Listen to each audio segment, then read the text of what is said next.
तो तेलंगाना के जंगल के बारे में कुछ बोलिए। जंगल के बारे में तो यार तुम सबको पता ही है।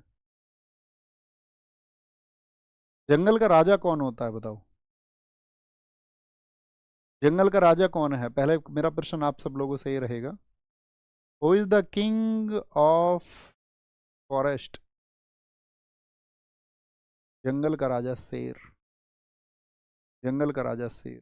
जंगल का राजा शेर ही मेरे दोस्त।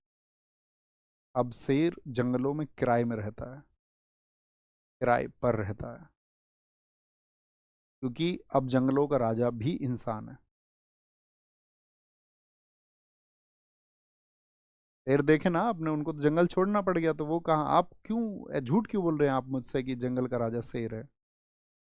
अब जितने जो फॉरेस्ट काटे जाते हैं दरअसल में, हम सब तुम बहुत बात कर सकते हैं प्रकृति को संरक्षित रखने की। और सबसे बड़ी बात क्या है कि प्रकृति को संरक्षित रखने की बात जब हम करते हैं, और ये बात मैं आपसे इस समय एसी में खड़े होकर कर रहा हूँ, एसी में, जो कि पर्यावरण पर प्रभाव डाल रहा है, प्रतिकूल प्रभाव। तो यानी कि मैं ये मानता हूँ कि मैं भी डिजर्व नहीं करता वो बातें करना। हाँ, मैं आपको अगर किसी पेड़ के नीचे बैठ के पढ़ा रहा होता तो शायद मैं उस तरह की बातें करता हुआ बहुत अच्छा लगता। लेकिन दोस्त, हम तुम हम सब इसी में शामिल हैं। हम अच्छी बातें लिख सकते हैं, हम विरोध कर सकते हैं, विरोध होना भी चाहिए जब जंगलों को काटा जाता है, लेकिन कहीं ना कहीं मतलब हमको दिखता नहीं है, अप्रत्यक्ष रूप से हम तुम भी उसमें शामिल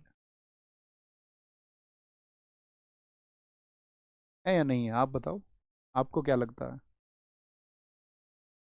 आपके घर अगर आप एक फ्रिज का इस्तेमाल कर रहे हैं तो आप पर्यावरण प्रतिकूल कार्य कर रहे हैं,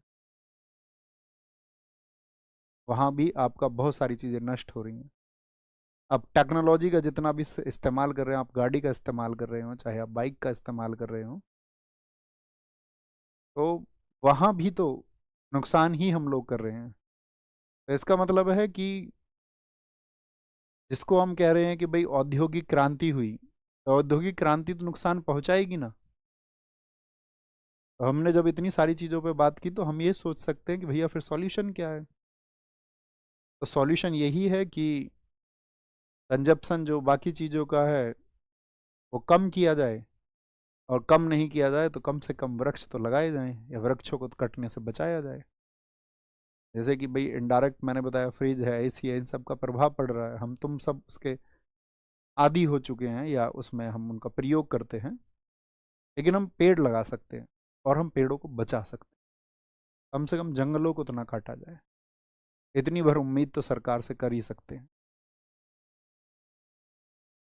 क्योंकि भाई उद्योग भी जरूरी है देश के लिए, और औद्योगिक क्रांति भी मान लिया विकास के लिए जरूरी है, तो कहीं ऐसी जमीन पर हो सकती है कि जहाँ पर बहुत घने जंगल ना हो, घने वन ना हो। देश में बहुत सारी जगह हैं ऐसी ना। बाकी तो भाई के बारे में सिर्फ बात होती है, सोचना आप ही लोगों को होता है, हम सबको ही सोचना होता है।